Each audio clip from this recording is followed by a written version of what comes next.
The first step is to search and download HaloGuard SOS Safety Alarm from the Google Play Store or the Apple App Store.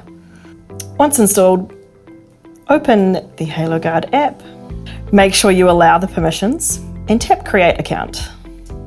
Make sure you fill in all of the fields and leave the referral code blank. Tap Register.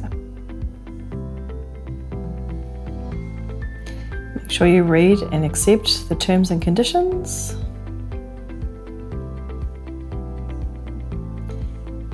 And allow all permissions.